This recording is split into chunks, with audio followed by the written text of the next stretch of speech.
welcome back, guys.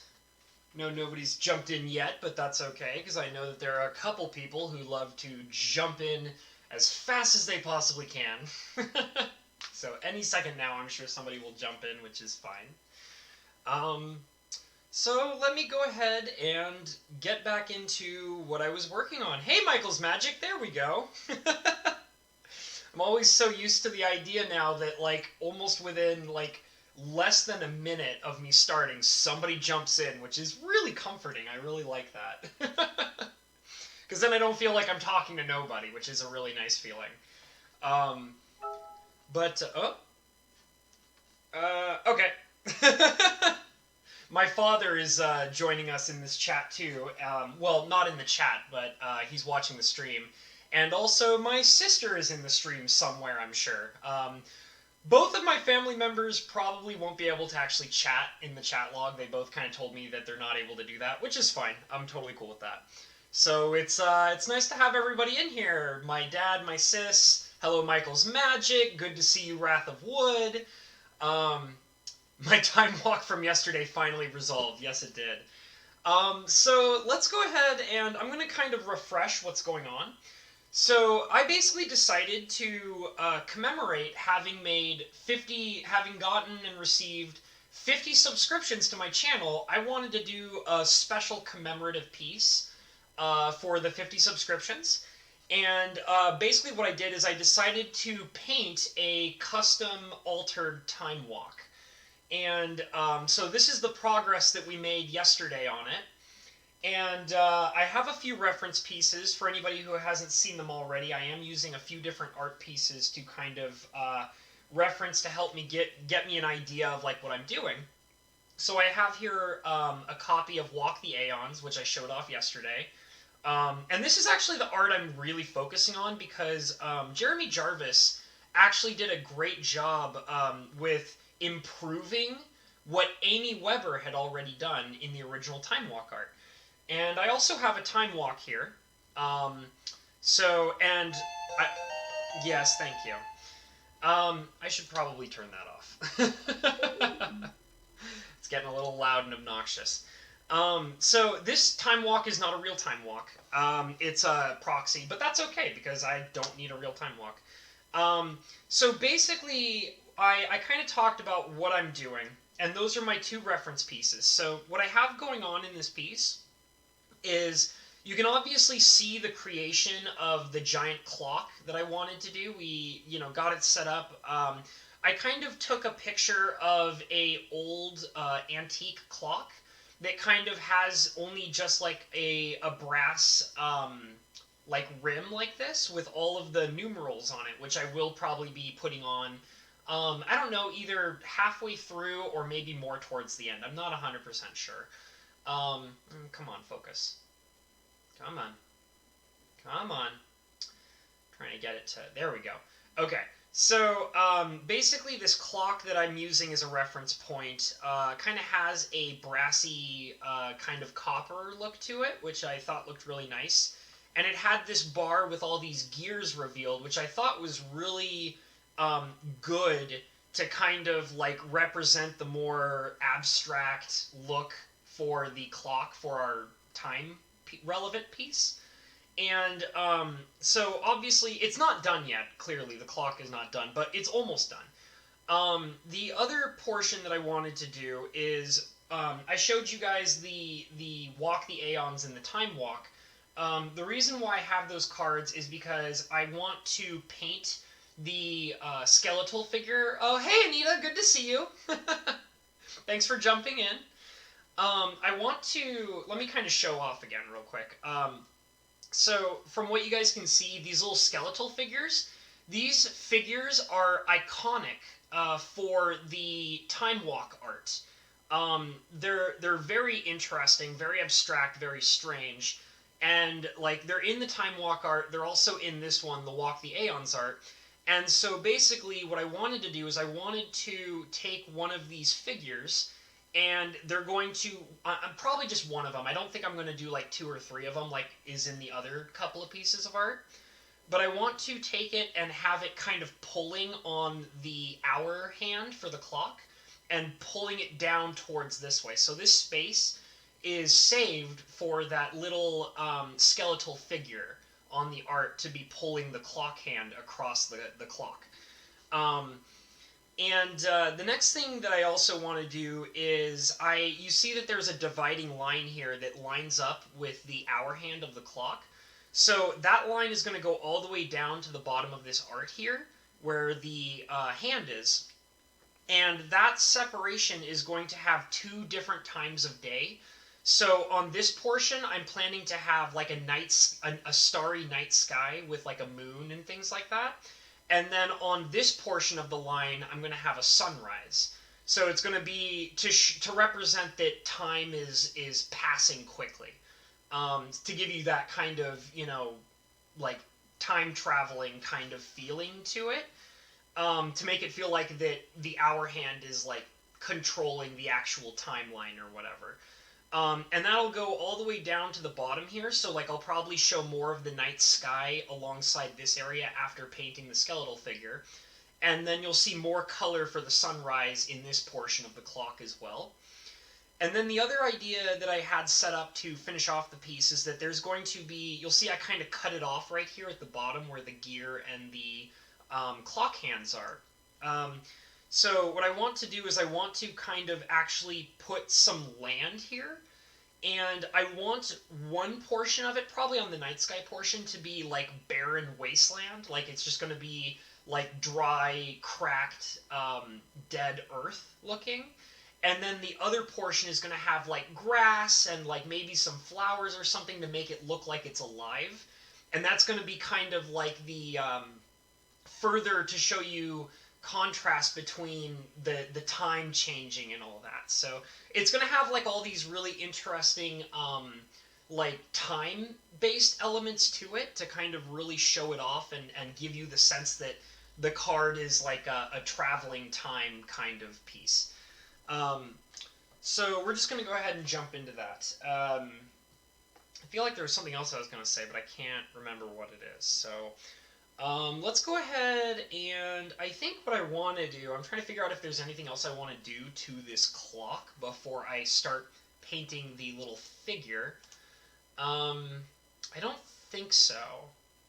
I kind of want to do the numerals and the other varying details of the clock edge. I mean, not the edge, but the overall piece here. I kind of want to do that a little bit later when I'm kind of like ready to add more details to the piece. Come on, focus. It's kind of driving me nuts. This camera's been not as nice to me as I thought it would be lately. Who knows, I might need to upgrade again. Yeah, I think the Roman numerals will look really nice as well, Michael's Magic. So let me go ahead and get my palette out, and we'll start working on some colors. I really want to focus on the skeletal figures first. So, let's see. I'm probably going to need, it looks like, just to show you guys again, I'm probably going to need like a white color, like a bony, like a yellowish whitish kind of color, and like a very muted tone red, I guess. I'm not 100% sure how I'm going to get that. It might be kind of like a pinkish red with like a little bit of gray mixed in or something. So I do have bigger blown up versions of this art to like look at when I need to look at the finer details. But I like having those cards as well because they're constantly in front of me so I can reference them when I need to. So let's go ahead and get this brush wet. And we will throw down some paint. I guess I should start with white. That seems like probably the best area to start with here. Let me kind of move this palette over because I'm going to be focusing on the white to start with.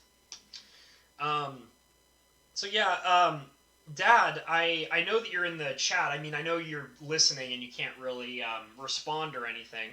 But yesterday, when I was doing the first half, the first portion of this stream, we were actually talking about science fiction and time travel movies. And I was actually telling a bunch of people about, remember when I came over, I think it was like maybe, it might have been almost a year ago, and we watched a whole bunch of like time travel movies that we randomly found on Netflix. And so I told them about the movie with Haley Joel Osment in it, where he was like an adult, and he gets like he like goes back in time to like find his father or something like that. And I also told them about that really interesting murder mystery time travel movie we watched. I think it was called like Time Crimes or something, and it was like a foreign film. And that was a really interesting movie. So we're like sharing stories about time travel movies and stuff like that yesterday. It was really funny. And I'm still amazed that I still have yellow in this tube. I'm just trying to like get all of the yellow paint out of this tube before I throw it away. There we go. I think that'll be a good way to start right there. And let me go ahead and pull this brush out. And it was really funny though, because like I started painting this card, which is all about like time traveling and stuff like that.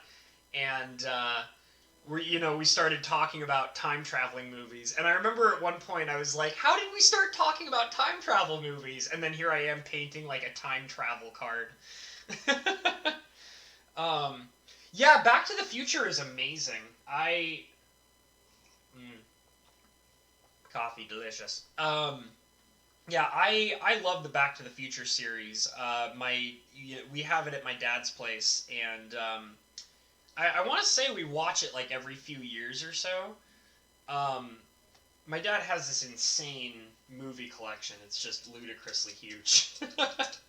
And the thing is that it's like lost pieces over time because like my dad used to have a whole bunch of VHS tapes and things like that, and we had to get rid of those because they're VHS tapes, and we don't really have a machine to run them or anything like that.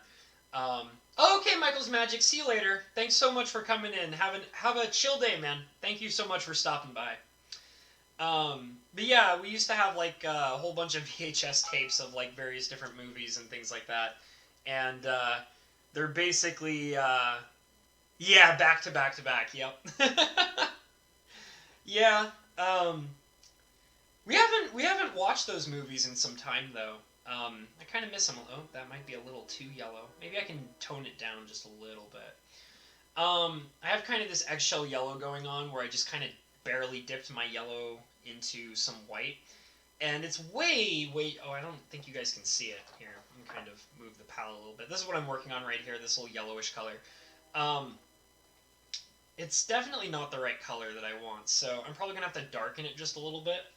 So I'll probably just add like a tiny spot of black or something. But yeah, God, I haven't seen the Back to the Future movies in quite some time, and I really adore those movies. I don't know, I always there was a part of me that always kind of wished that there was more than just the three that happened, but at the same time, it's like, hey, Eduardo! What's up, dude? How you doing, man? I'm doing pretty awesome. Just working on a special piece today. If you want to see it real quick, the progress we made, this is what I have so far of it.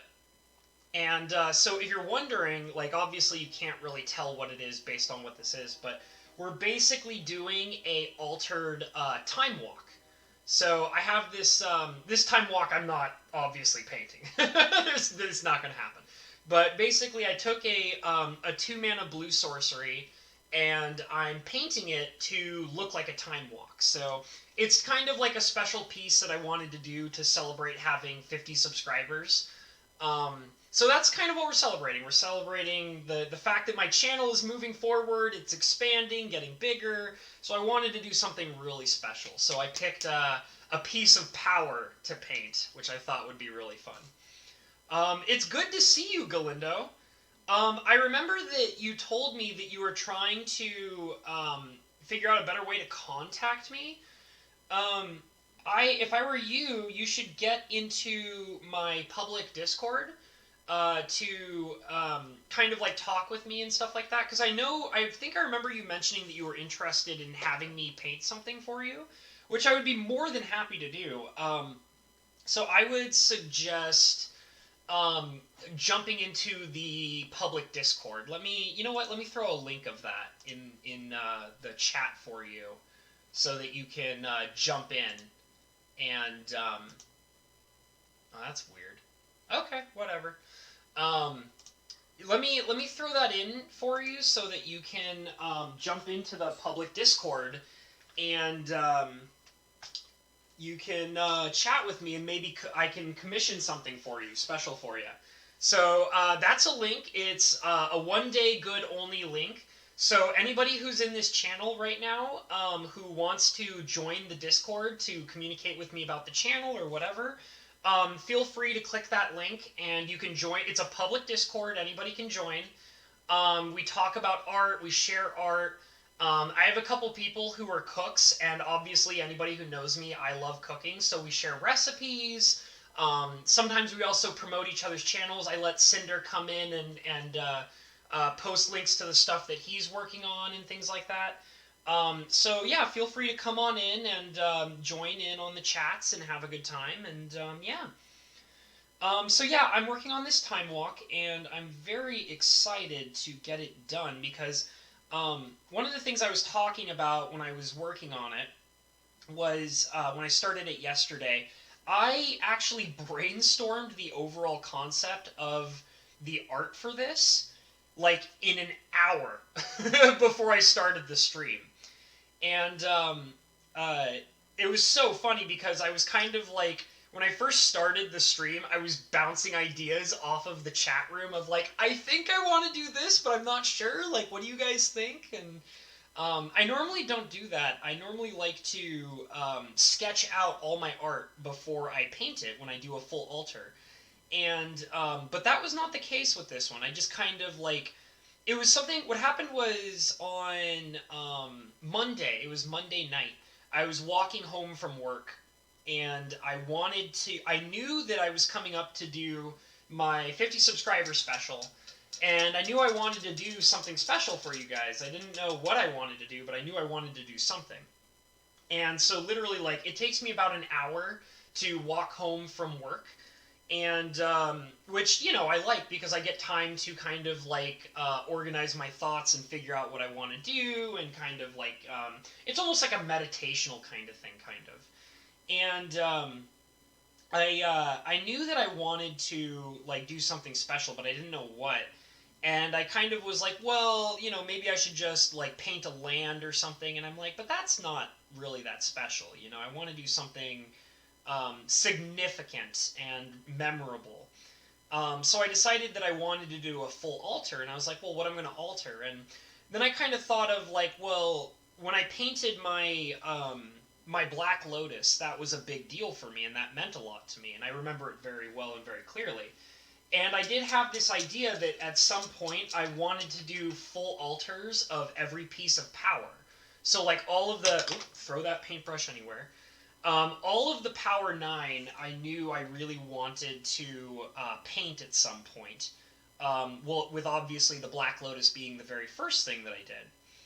And by the way, if anybody's wondering, I'm still kind of mixing up this weird grayish yellow color. I mean, you guys can see it in the camera, but I'm trying to get it to look kind of like a milky bone kind of color, you know, because that's kind of once again showing the coloration on the bones. If you guys can see, it's kind of this weird yellowish milky color.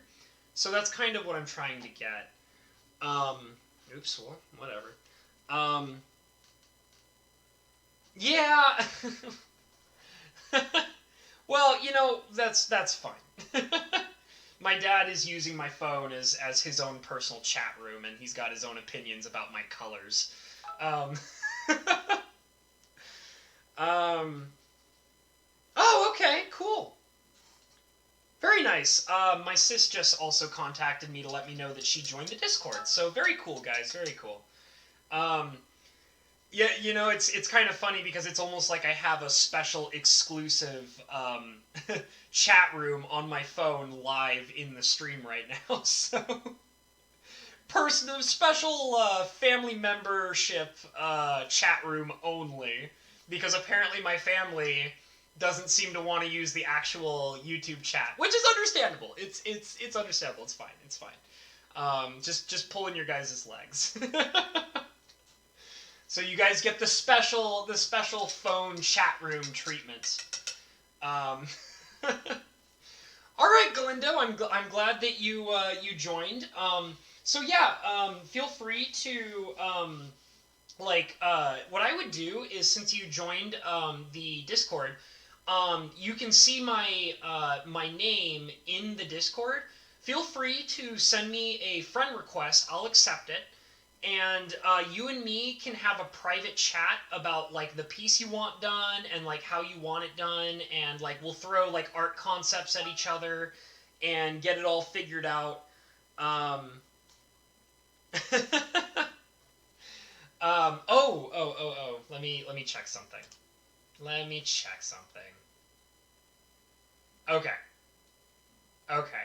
Okay. It looks like okay, cool. I see all you in here. Okay, so I had it looks like 3 people joined the Discord, which is awesome. So thank you so much for joining.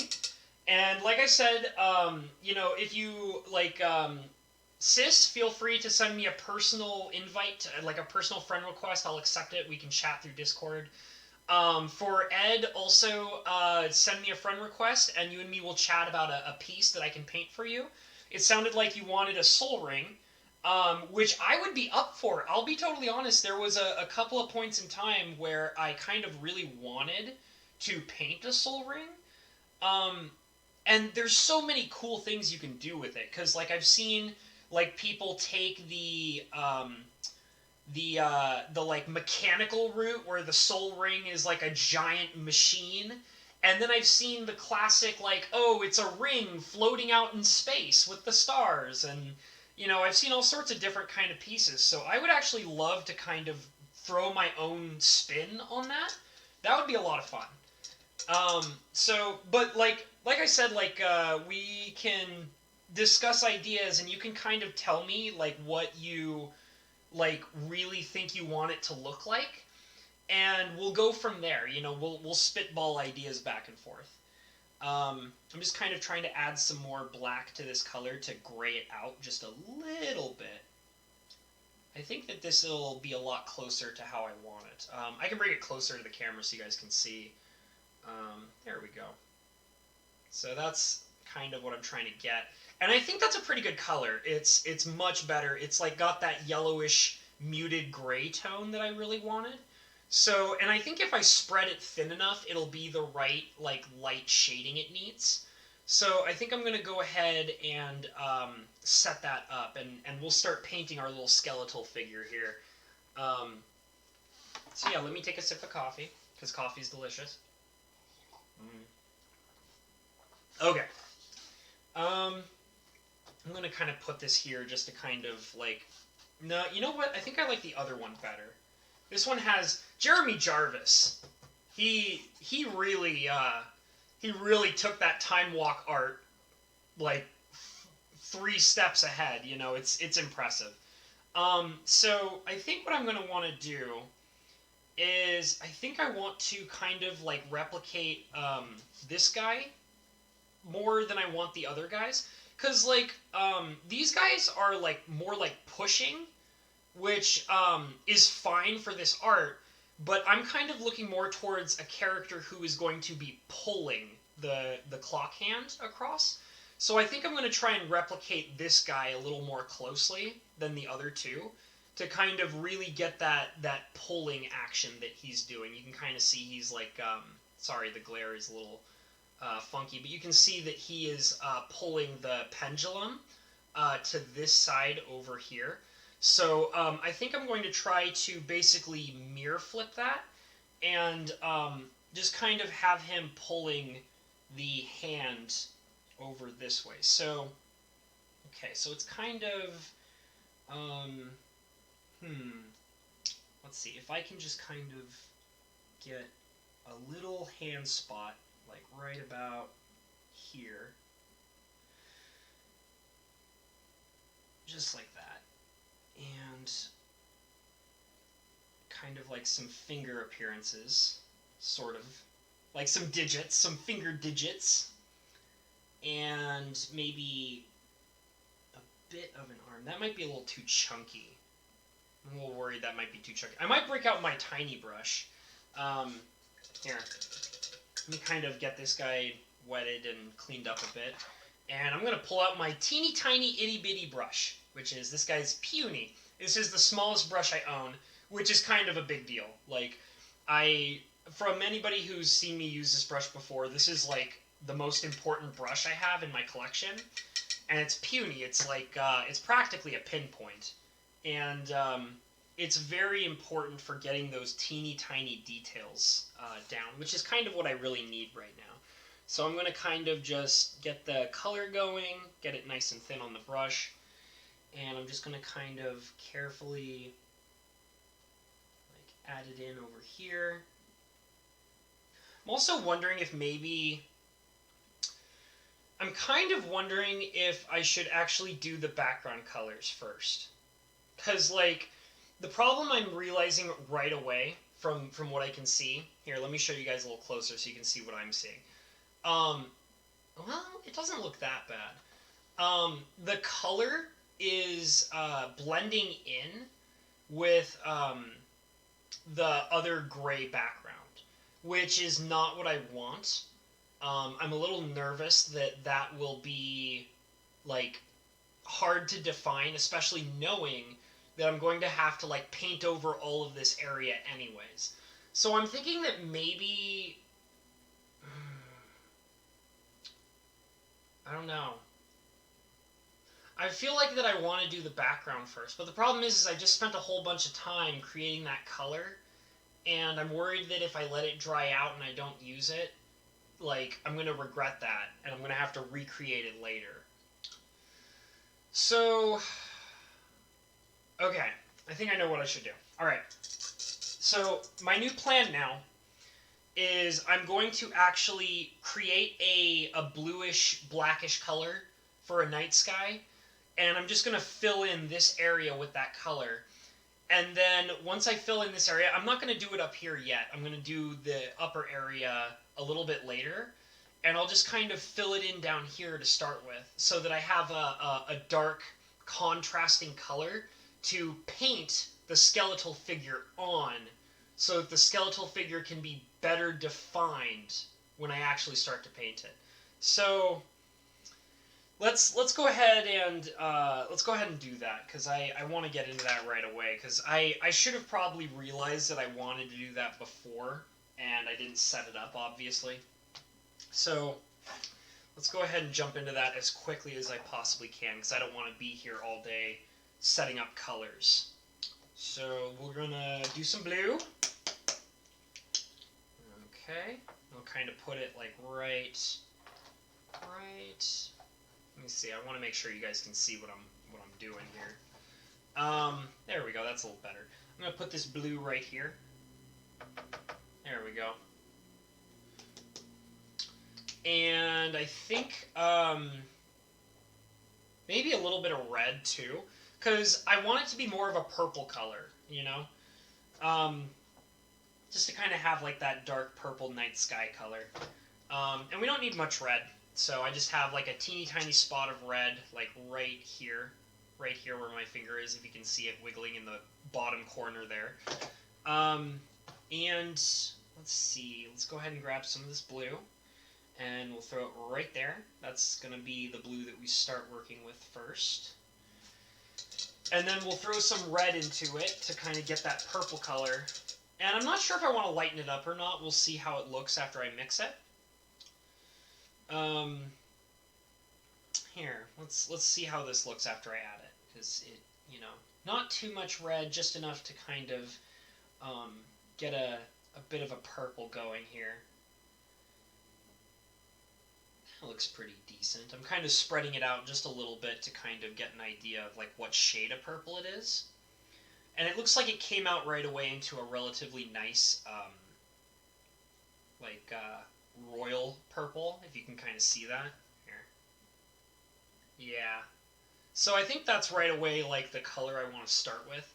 And then, if it's necessary, I'll either go darker or go lighter with it by changing up the hue of the color. So, let's kind of bring this back, and we're just going to start putting this purple all over this area, so that we can get a better background to paint the skeletal figure on, because I really want to get that done. So I'm just going to kind of spread it out And I'm okay with the fact that it's relatively light. That's actually a really good shade for that. It doesn't need to be too dark or anything like that. If I really need to, I could probably add some more blue a little bit later. I do also want to kind of mesh the colors later. Like, I have this kind of image in my head that how it's going to look is when I actually start working on the sunrise and things like that, it's going to kind of like, the colors are going to kind of like mesh into each other. Like it's going to be like, you guys have seen me do like a fog effect with some of the other pieces that I've done. And that fog effect can be really nice when you're kind of like meshing contrasting colors and things like that. So I think I'm going to try and do that a little bit later. So we're just going to kind of focus on getting this purple down, and we'll mesh in the other colors later when we actually need to focus on them. Okay, so I'm going to get some more of that purple, and I'm just going to kind of lay it down.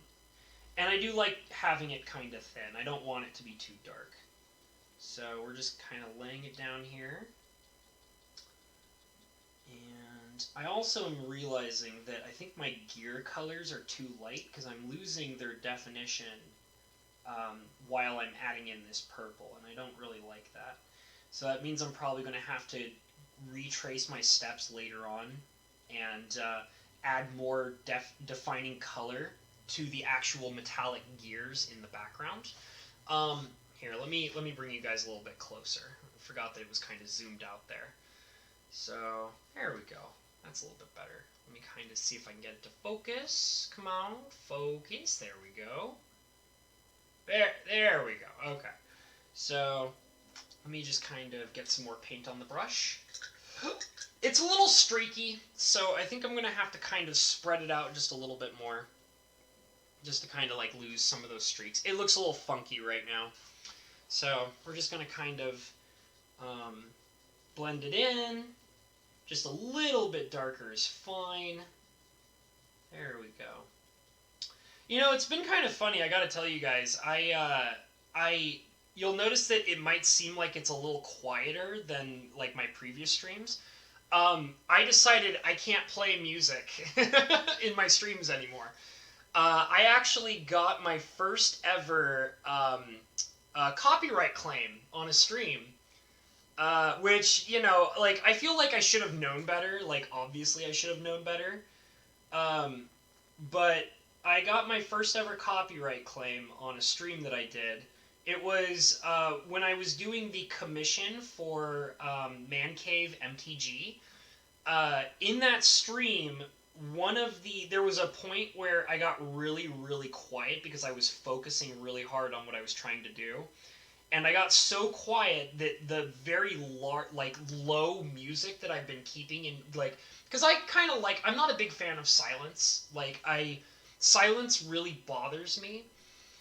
So much so that, like, I have to have something playing in the background. Like, when I'm sleeping, I have to have movies or music playing because I don't sleep very well in dead silence. I can, but it takes me a really long time to, like, fall asleep, and I'm generally pretty restless before I fall asleep if I'm trying to sleep in silence. So when I'm trying to sleep, I have something playing in the background. So, and that's just because I just don't like silence that much. I'm not a big fan of it. So, like, when I'm doing my streams, I would normally keep, like, a very low music playing in the background. And I was playing some music in the stream where I was doing the final, the finishing touches for Man Cave's commission. And there was a point where I was focusing super hard on what I was working on, and I was dead silent for, like, a few minutes. And during that dead silence, like, the background music could be picked up by my microphone, and I got a copyright claim because of it. Which, you know, is not that big of a deal because I'm not monetized. Like, you know, it hurts to get a copyright claim when you're monetized, but my channel's not monetized, and I didn't really see it as that big of a deal. But at the same time, I was like, but I do have to accept the fact that I can't, like, keep doing that. Like, I can't get used to the idea of like, oh, I don't care if like I get copyright claim because I'm not big enough for a copyright claim to matter. And it's like, well, someday I will be, you know? So I have to like treat myself in the way that like I like copyright claiming could matter eventually. So like I can't keep allowing myself to like play music in the background while I'm doing my stream. So it's very silent in my room. It was very silent yesterday when I was doing my stream. But I think also that having the silence going on in the background, like no music or anything, it just kind of makes me talk more. Like I'm just yammering on, and I don't want to stop because then I have to accept the fact that I'm surrounded by silence. Um, Because, like I said, silence, it makes me really uncomfortable. So, I gotta, like, I don't like the idea. I'm not a person who usually likes to talk nonstop. Like, I really like to listen. I like to get into conversations where I can, like, actively listen to people. And I do like to contribute to the conversation when it's, meaningful and all that. But I like listening to what other people say. So, I mean, I'm not, um, like I'm a relatively talkative guy, but I don't like to monopolize conversations and just go on and on and on and on nonstop. Um, the worst is getting a video muted because of the music. Yeah, so it was really funny when I got that copyright claim on my video. YouTube gave me some options where they were like, hey, like, you don't have to worry about the copyright claim because we can fix it for you. And then they gave me like this list of options where they were like, we can like mute like all of the sound for like 3 to 5 minutes straight, which is super weird. Like I actually experimented and tried to like watch my video with like the sound muted for like 3 to 5 minutes while the music was playing, and it was so weird. It was not okay. And then they were like, and we also have this experimental version where we will only clip out the music, but it's not very good, so you use it at your own risk. And I tried that, and it was worse. It was worse than like having that 3 to 5 minutes completely in silence. It was like it would be dead silent, like I would be talking and the music would be playing, and it would be absolutely dead silent, and then all of a sudden a random word out of my mouth would suddenly jump into like the silence that you could hear from me. And it was so weird. It was just the most awkward like feature I've ever seen, and it did not do its job at all. So I was like, you know what, I'll just accept the fact that this video got a copyright claim. I have a long, like, I got a ways to go before I'm monetized, so, like, I don't feel like it's this huge deal that I need to worry about right now. Like, eventually I will have to worry about it, and it's quite possible that someday I'll have to delete that video, because it's copyright claimed. But until I get to that point, I'm not going to worry about it. I'm just going to let it exist. And, because they can't, like, I don't know if they have a rule where, like, if you get copyright claimed, they can force advertisements on your video just because it's copyright claimed, even if you're not monetized. I don't think that's how it works. But if they did, I think that would be really funny. Because, like, I had this thought process that, like, if they actually forced advertisements on my video despite me not being monetized, just because it's copyright claimed, so, in other words, they force money onto it just because they know that they can make money off of it, I think it would be really funny, because that would mean that the only way they could make money off of it is by, first of all, forcing advertisements onto it, and then in order for that to actually have a value to it, that would mean they would have to actually distribute my video to people that they would otherwise never recommend my video towards, because they would need it to have a larger audience. So I kind of looked at it as like, if that was the case, that would benefit my channel more than it would harm it currently. Like, because that would mean that I would have a chance to have my video seen by more people for a period of time until I get monetized. And being a small channel, the idea of that being a possibility sounds amazing. Like, I mean, that would mean that I would get more influence and more people would have a chance to view my video where they would otherwise never see it. So I was like, you know what? I don't think having a single copyright claim on one single video is right now that big of a deal. So I'm just gonna like let it slide for now, and I'm not gonna get too concerned about it. And it's like, you know, I just like I said, like I learned my lesson. I'm not going to be playing music in my streams anymore. I'm just gonna have to be a chatterbox. I'm just going to have to fill the dead silence with my own voice and listen to myself speaking out loud and pretending that there's somebody speaking at me. And I guess I don't have to pretend because, you know, I can just look at the chat, see what you guys are saying, read it out loud, respond, come up with a new topic, so and so. So I just gotta say, as you guys have probably noticed, I've filled this out with this nice purple, and it looks really nice. I like it. I'm going to just darken it only just a little bit more in certain spots. And now that I have this nice background purple going on that I'm really liking, like I really like how this looks. I don't really know if I want to. I might eventually add some blue into it just to kind of, like not all over the place, but just kind of in certain spots. To kind of like make the purple pop a little bit more and kind of like add like if you've ever seen like paintings that have like very abstract nightscapes to them, they kind of have like not only purples but blues and various different dark, cool colors kind of mixed into it. And I think I might eventually do that. So, but I got the purple that I really wanted. You know, I think, just because I have this purple available to me now, here's what I'm going to do. I'm going to go ahead and fill out this area as well. And that way I don't have to worry about it in the future. I don't have to worry about recreating this purple just for this one section. So I'm just going to go ahead, fill it out right now, get as much use out of this purple as I possibly can while it's available to me. And then once I finish using all the purple that I need for this area, I'll go ahead and actually start working on that skeletal figure that I had to take a pause on. So I don't know. I just kind of got really wrapped up in the idea that I really wanted to paint that skeletal figure because it's so iconic and really interesting looking that I was like, oh, I just really want to work on this. And I wasn't thinking about like all of the necessary background colors that I was going to need to make sure that that skeletal figure looks okay with the rest of the art.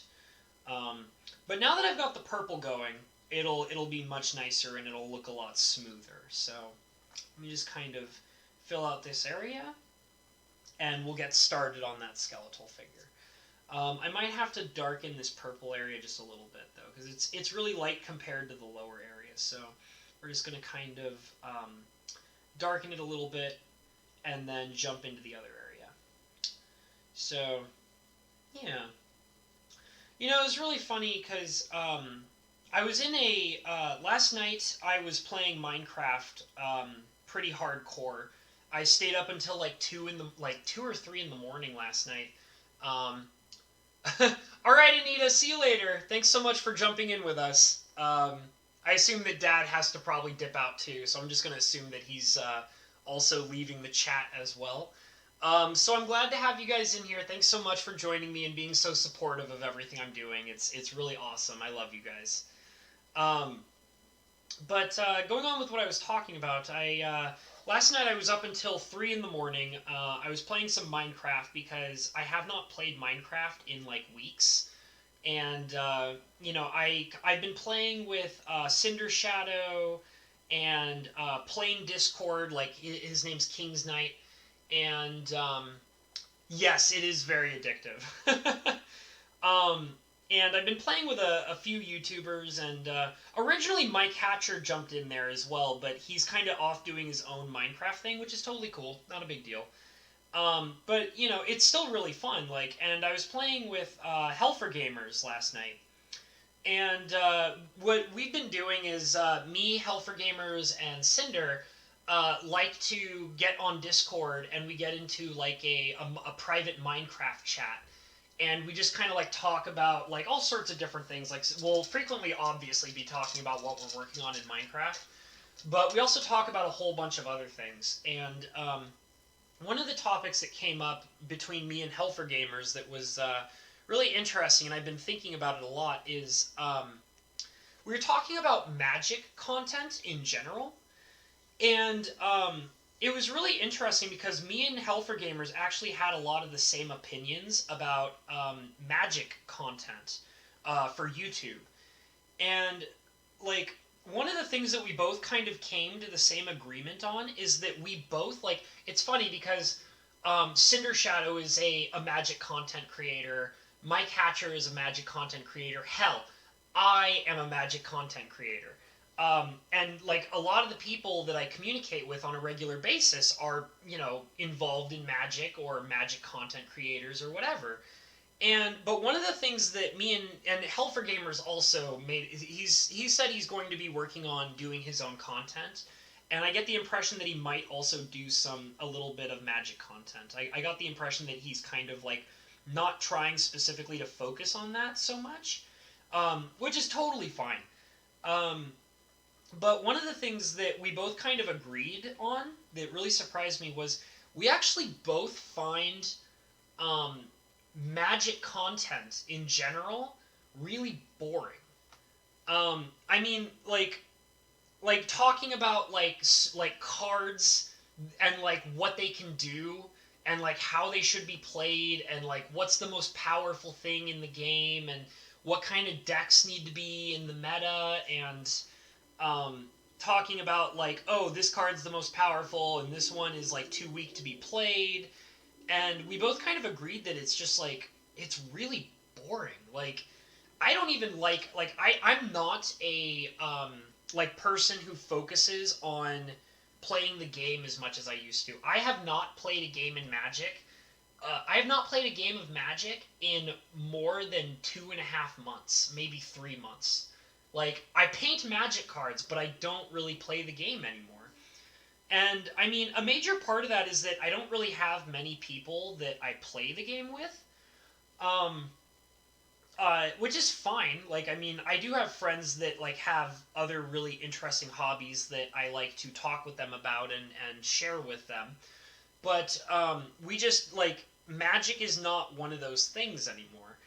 And I was just really surprised to really realize that it's not something that really entertains me anymore.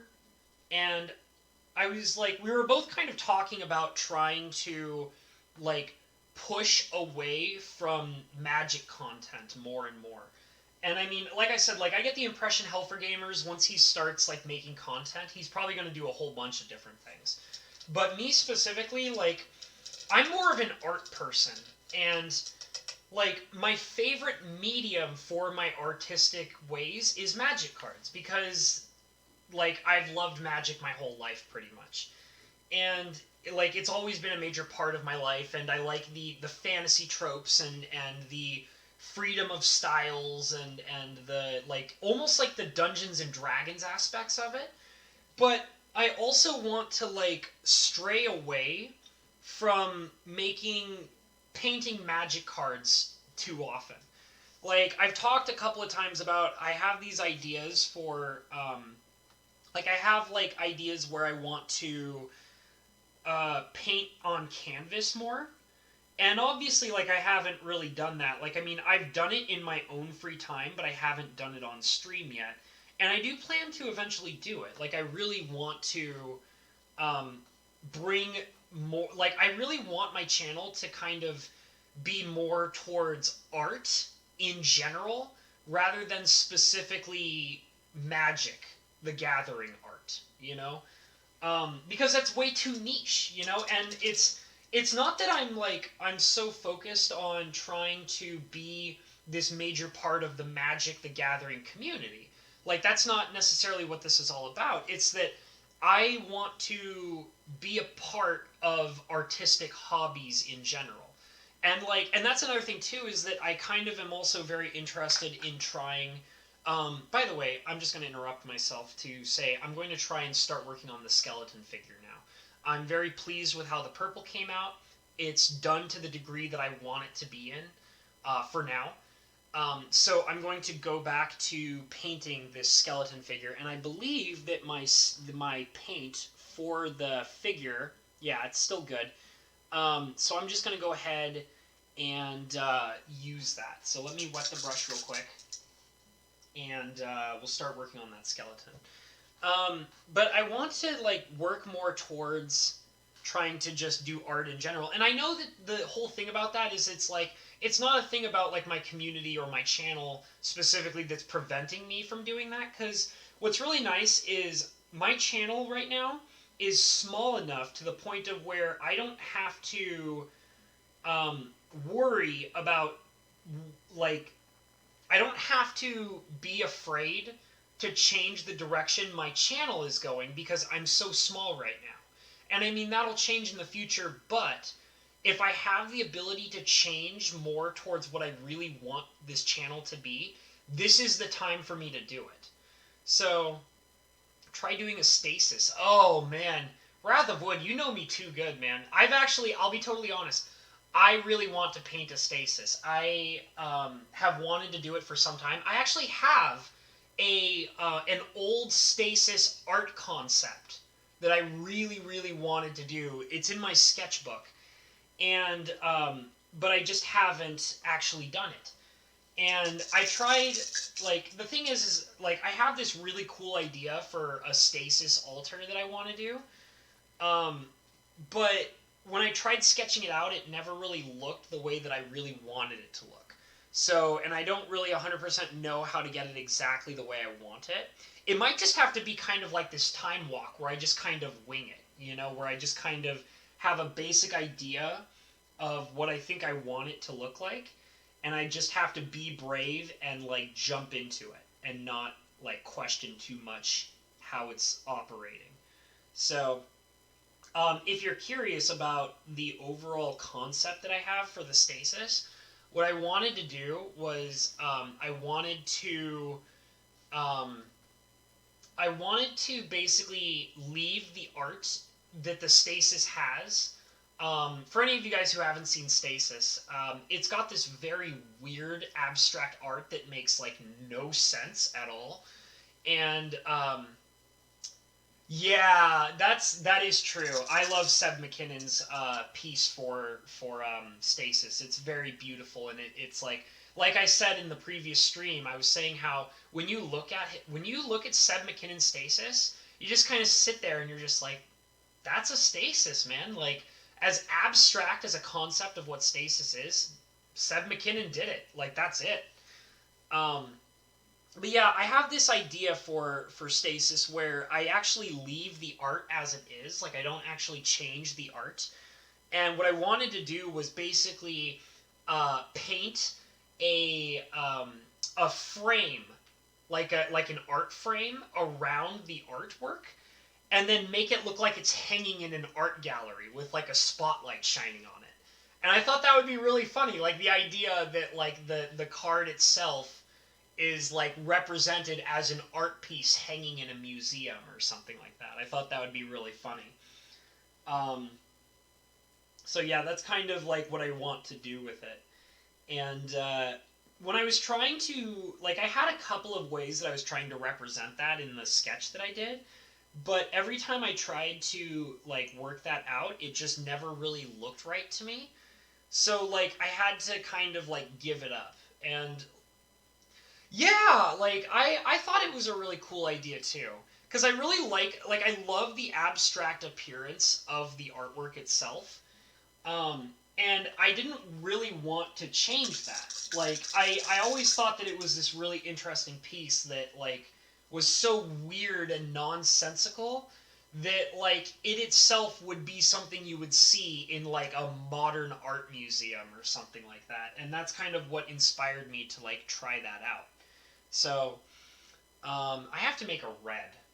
Let me get this out of the way so I can start setting up a red color here.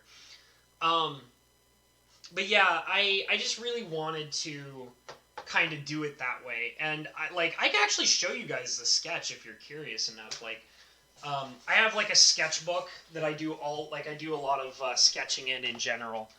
And like it's the sketchbook where by the way, I didn't say hi to you, Man Cave. Good to see you, man. I like acknowledged your comment, but I didn't acknowledge the idea that you just joined the chat. But yeah, I have this sketchbook where I do like all of my sketches in, and a lot of the time I try to like sketch things before I paint them. And sometimes I just sketch for fun, and sometimes I do it right before I'm about to paint something. So this is basically, here's the sketch that I did for the original idea of the stasis that I wanted to do. So you can kind of right away see that it's got the natural card shape. I actually did recreate the exact art in sketch form on this piece of paper. And then I had this idea where like you would see the picture frame and then you would see like the strings hanging on it. And I wanted to put like spotlights at the top, like pointing at the picture. And I wanted to have like a person who was like sitting here admiring the art. And another portion was that you'll notice there are these two pedestals here. I had this idea where I was going to put vases on the pedestals. And like one vase was going to be like up here, like totally fine. And I was going to have the other vase like falling off of the pedestal. So like the idea was that the vase was like frozen in time. And it was supposed to be like a representation of time has stopped. Like, because that's what stasis is supposed to be. It's like a stopping of time. So that's kind of what I was trying to do with it. And as you can see, based on how it's an incomplete sketch, I didn't finish it. Because I don't know. I was working on it and I didn't really 100% like how it was coming out. So that's what I do is like I'll start a sketch and then there'll be a portion where like I'll get to a part where I'm just like, this is not what I want it to look like at all, and I just give up. Like I just give up on it. It's a clown and fox stuck on a seesaw. I get it. I'm glad you get it, Wrath of Wood, because you might want to explain it to me because I still don't get it. I mean, and the thing is too is like that's the thing about stasis is like how do you like I mean other than what Seb McKinnon did, how do you like present that as an art concept to somebody, you know? Like that's so hard to do. Like you kind of basically have to be like, hey, can you do an art concept where there's an abstract moment where time has completely stopped and you're just like, I guess, like, I mean, I guess I could do something like that. The color I needed was red. That's right. Okay. I kind of, like, lost track of what I was doing because I was talking about all that art stuff. Couldn't make it yesterday, glad. Oh, okay. It's all good, Man Cave. It's all good, man. I know you try to be here when you can, so it's no worries, brother. But yeah, I definitely want to do stasis. And the thing is here's the thing about stasis is I think the card sucks. Because don't get me wrong, it's a powerful card. Like, stasis has always been a powerful card. It always will be a powerful card. Like, there's no getting around the fact that it's one of the most powerful cards in all of Magic. But, it sucks, man. Like, if you've ever played against somebody playing a stasis deck, there's nothing fun about it. Like, I hate that card, but the attraction to it for me is more related to the fact that, the art is so interesting. Like, and the concept behind what it's supposed to be is so interesting, which is what I really, like about it. I've always been more interested in the art of stasis than I have in the actual card of stasis, because once again, it's not a fun card. There's nothing fun about it. Like, you know, people that play stasis decks, it's just like, bro, go play solitaire, dude. Like, go away. I don't want to play against you. You suck. I have never in my life ever played a stasis deck. I've never played a deck that's anything like a stasis deck. like, I have a deck that, like, can take, like, I have this one deck that I barely ever play with anybody that, like, can take, like, 5 to 10 turns in a row, like, back to back. And I mean, but that's like conditional because that's not the only way it wins. It has like a whole bunch of different ways that the deck can win. But the idea that like the deck can like take 5 to 10 turns in a row is hands down the most degenerate kind of deck I've ever built. Other than, well, that's not true. I have a deck that wins on turn 3 guaranteed. But I pretty much never, ever play that deck, ever. Because it's not fun to play against. Um, and for anybody who hasn't heard me talk about that deck, the whole purpose of that deck was I built it years ago for beating up people who play decks that are not fun. I used to go to a comic book store, and there were people who would play degenerate decks that were not fun to play against. And they would play like stupid combo decks or tinker decks or whatever. And that was not fun to play against, and they would just ravage me every time, and it was just like, you're not fun to play against, but that's all they wanted to do. So I got so angry that I basically built a deck that is designed to win in 3 turns, and also the turns between turn 0 to turn 3, nobody's allowed to win until my deck's win combo goes off. So like that's how it functions. And I literally built that deck just to like fight people who play decks that are not fun to play against. That's its only purpose. I've never played that deck against somebody that I actually enjoy playing with. Unless they're curious about it. That has actually happened before. I had a very good friend of mine who I explained the deck to him. And I was like, dude, you do not want to play against that deck. And he's like, no, I want to see it. And I'm like, you're not going to have a good time. Like, it's not... This deck is not designed for fun. That's not its purpose. It's actually a 100% anti-fun deck. No fun allowed. That's what I should probably call it. I should probably call it the no fun allowed deck. I actually used to call it the nerd killer. But yeah, I don't play decks like that. Like they're not fun to play. Like they're not fun for the opponent. They're not fun for me. So like, why would I want to play something like that? You know, I only like to play stuff that's actually fun. So I actually got the color that I want here while talking about all that stuff. So let me kind of show off what I did. So what I got here is, let me just knock all my paint tubes over because I'm so mad. I'm so mad at my paint tubes. So I have this kind of like meaty red color going on. It's kind of got a brownish hue to it. Like an orangish, reddish, brown kind of hue to it. It's supposed to look fleshy. So this is for the portion of the skeletal art where they have like muscles and stuff like that. So that's what I'm going to be using this color for, is to paint like the muscles on the skeletons. So that's what I'm going to do now. I'm going to bring the card back over and we're going to work on it a bit more. Hey Cinder Shadow, good to see you, man. I was just talking about you, dude. Yeah, man, good to see you. Nice to hear that you're having a good time with your kid. Thanks for joining, man. Okay, so what I'm going to do is I'm basically going to try to paint this, just to kind of give you guys like show you guys the art again. I'm basically trying to kind of paint this guy down here. There we go. Who's kind of like pulling the pendulum. So, but this guy's going to be pulling the clock hand instead. So we're going to basically focus on his head and his back muscles. So that's what I'm going to try and set up here. I'm also keeping the card over here so that I can see what I'm working on. So I guess what I should do is kind of like create like a shoulder, I guess. Sort of, kind of, like that. Yeah, that looks about right. And then I'll kind of do like a... Let's see how they kind of did it. It's like his chin is like right here. He's kind of has like this little teardrop shaped head, sort of. There we go. Kind of like that. Sort of, kind of. It needs to be rounded out a bit more. My paint is acting kind of weird. It's getting a little dry while I'm using it. So I'll probably have to wet the brush in a second. But this is the guy's head, sort of.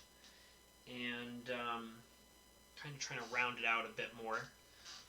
That looks pretty good, actually. Like, it's kind of got that appearance, like he's supposed to look like he's like looking up at the arm of the clock. So, oh god. Okay, knocking over all of my paints. And let's see here. I'm gonna grab some more of this meat colored paint, and he's going to have a neck right about here, just like that. I'm going to make his head just a little bit bigger, just a little bit. Keep that pointed chin, just like that. And I'll probably also have to add some shading around the neck and the head as well. Just to kind of like, you know, that'll be something I'll work on a little bit later.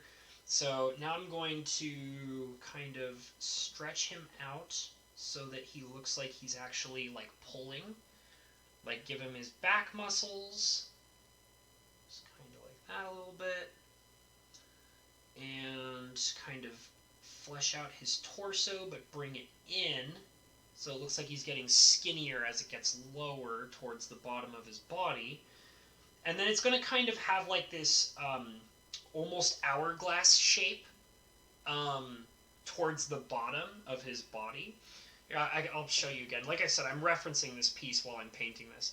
So, like, as it gets closer to the bottom of his torso, it kind of turns into, like, a very skinny... Like, you can actually see it better on this guy. It's very, very, like a bottleneck, almost.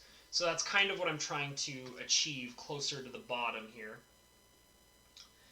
And let me get some... wet the brush and get some more paint. And also a sip of coffee.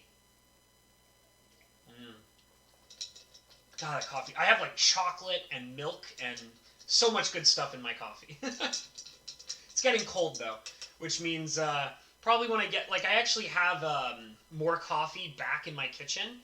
And I was like, by the time my stream's over, that's going to be ice cold. So I'll probably turn it into like an iced coffee. Once the stream's over, I'll just be chugging coffee. I'm a coffee addict. I have a very serious problem with coffee. I drink it so much. I drink, like, not even joking, I drink 4 to 6 cups of coffee every single day. Every single day. Because I love it. It's delicious. I'm a very, very big coffee addict. Let's see here. I'm still trying to figure out... You know what I'm kind of realizing is that it looks like he has both of his arms extended out, which is kind of nice. That actually saves me a bit of the work that I need to do. Because I was worried I was going to have to... I don't know. I think I'll just have to flesh it out more with the skeletal colored paint. So I'm just going to kind of like fill this in a little bit more with that fleshy red color. And then I'm going to, let me kind of also define his chin just a little bit better. Just a little bit better. There we go. And now I'm going to add in some more of the bone coloration. Hey, Bo Falcon! What's up, Home Slice? How you doing? Late to the party, but I know you all were waiting patiently. Oh yeah, it's not a party. My stream is not popping until Bo Falcon arrives. That's right. Fashionably late, my friend. Fashionably late. Welcome to the stream, dude. Glad to see you here. I'm continuing on with the piece that I started yesterday. You could probably already see a lot of the changes that have happened. I'm basically working on the skeletal figure, and he's starting to look pretty nice, actually. I really like how he is coming together here. He's starting to look very, very nice. So I'm basically setting up his pelvis, pretty much, which is bone, obviously, based on the color that I'm using here. Let me kind of get it zoomed in a little bit more. Oh, you just got off of work? Very nice. Making that dollar bill, y'all. Very nice. Yeah, it's my days off.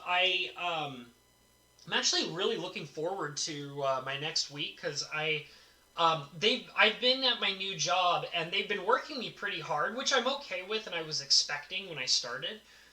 Because they pretty much told me when I started my new job that they were going to be working me like crazy. Because two people left the job when I started, so I kind of had to like start helping to fill out those positions while they were gone. But they're actually already like, what's really nice is that I told them, like, I was like, listen guys, like I really need like a bunch of days off because excuse me, because I'm working on, my YouTube channel and all this stuff, and I need that time off to work on it. And it's very obvious to me that they were that they were listening very well to like what I needed for my work schedule. And so my next week, I actually get 4 days off, which is awesome. It's awesome. Hell for Gamers! Welcome, dude! I was actually talking about you a little bit. I was telling everybody about the conversation you and me had about making magic content that we were talking about in Minecraft, and I was basically telling people about how like I personally am growing into the idea that I think magic content is really boring, and that I don't necessarily want to stay that way. You and me were talking about it last night, and I took that conversation that you and me had to heart about figuring out better ways to make more content and not necessarily sticking to magic content all the time, because it gets boring and repetitive, and I want a larger audience and a variety of content, and I don't want to stick to magic. Like, magic is not the only thing I want to do, because I honestly don't find myself even as interested in magic as I used to. So I'm kind of trying to adapt my channel more to that. So, and I'm really glad that we talked about that last night, because having that conversation between you and me about making magic content really got me to think very heavily about the direction of my channel, and the fact that,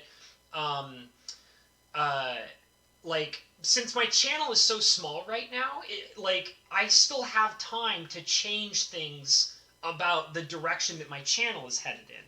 So, I really want that to, I really want to kind of diversify and make more different kinds of content. I want to do cooking content. I want to do art on canvas. I want to do, hell, maybe I'll even just do chill streams where we'll all just hang out and we'll just kind of shoot the shit, I want to do more stuff like that, I think it would be really fun. So I have to definitely get more into that. I'm kind of reaching the limit of my background here, so I'm thinking, I'm wondering if I should go back to the purple and fill this area out. Or maybe I should make a brown color and, start making the dead land over here. Yeah, I'm sorry. I'm just so beautiful. You can't help yourself, Hell for Gamers. I'm too sexy for my shirt, man. Like, I can't help it. You're too funny. MTG on YouTube is boring. Unique content is key. Very true.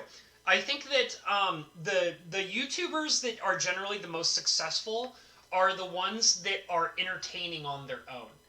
And me and Hell for Gamers actually had a long discussion about that last night. We were talking about how, the YouTubers that do the best with, especially in magic content, are the ones that are genuinely entertaining. They have a real personality to themselves. Like, they want to, do all sorts of... And I guess, I don't know, maybe that's not necessarily true, because then I think about all of the large MTG YouTubers that, just kind of talk about cards and deck techs, and they're pretty successful. So I don't know. I don't really know completely what, magic, people who come onto YouTube to watch magic content, I guess I don't really know what they want, because, they watch, channels that I genuinely think are pretty boring. So, it's, I don't know. I'm just kind of, my overall idea is that I just want to stay focused on, making content that I want to make, and I'm going to mix another color here. I'm going to make a brown color, because everybody knows how much I love brown and how I use it all the time. Uh, so let me get this out of the way here.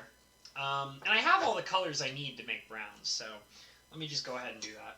But yeah, not another deck recipe. Yeah, I can't stand deck tech videos. They're the worst.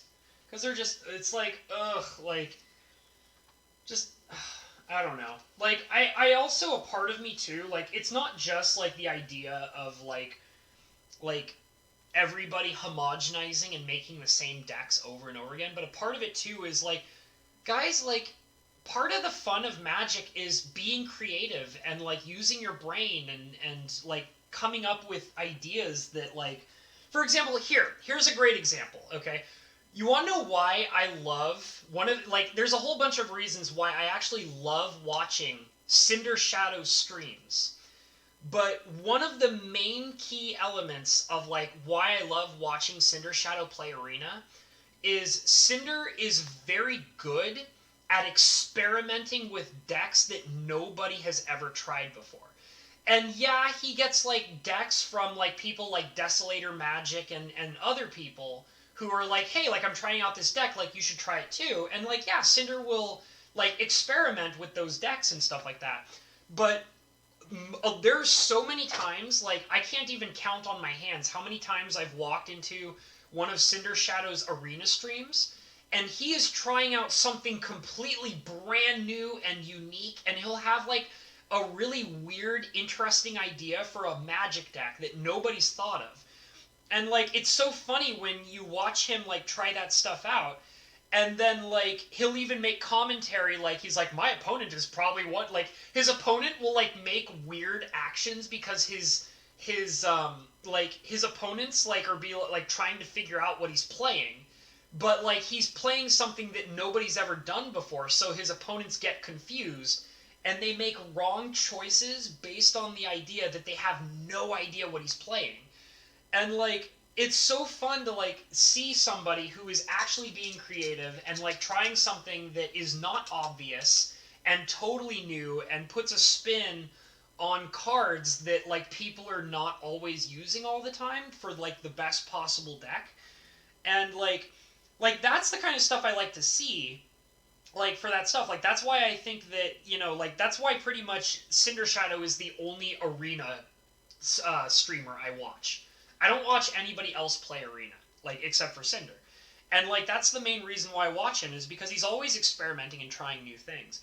But, like, all these other people, like, are generally, like a lot of the deck techs I've seen, or, like, a lot of the YouTuber streamers who are doing Arena that I've seen, they're generally always playing, like, the same couple of decks, and it's like, I don't know, it's just, like, I'm not into that. Like, it's not interesting to me, because you're like, oh, well, you're just, you know, playing the same deck that, like, everybody else is playing, or you're playing Red Deck Wins, which is, like, built out of 5 cards, like, you know, like, it's, I don't know. I'm just very tired of, like, seeing the same old Magic content, and, like, another thing, too, is, like, one of the things that Hell for Gamers mentioned to me when we were talking about it last night is that I've been playing Magic for a very long time. Like, I mean, I haven't been playing as long as, like, Mike Hatcher, who's been basically playing almost his entire life since the game began. But I've been playing a really long time. I've been playing Magic since I was about 11 years old. And so I've seen, like, lots and lots of stuff. Like, lots of, like, Magic combos and strategies and styles and, like, all sorts of different things. And, like, one of the things that Helfer Gamers told me is, he's like, well, the problem is that, like, when you've been playing as long as we have, like, you've seen it all. You know, like, when you see Magic cards nowadays, nothing new is under the sun. Like, a lot of the cards are repeats of each other. Like, they're all doing the same things and all that, and, like, it's just, when you've seen so much of it for so long in your life, and, like, you're kind of at this point where, as a veteran Magic player, there's nothing new happening, you know? And, like, that's another part of it, too, is it's like, I don't really get invested in a lot of these new sets because I feel like a lot of the time, like, I've already seen everything. Like, a lot of the cards are like I can see a lot of the new cards and I'll be like, oh, this is like this card from the past, and this is like this card from the past, and this is like this card from the past, and lather, rinse, repeat all the time. And it's just like, it's not that interesting to me anymore. And like, don't get me wrong, I still love the game. Like, I really do love the game still. But I don't have as many outlets to play the game in anymore, and I definitely am not really interested in buying many new cards anymore at all because like I don't really like supporting Wizards of the Coast anymore. Like, I was actually debating whether or not I was going to buy Throne of Eldraine.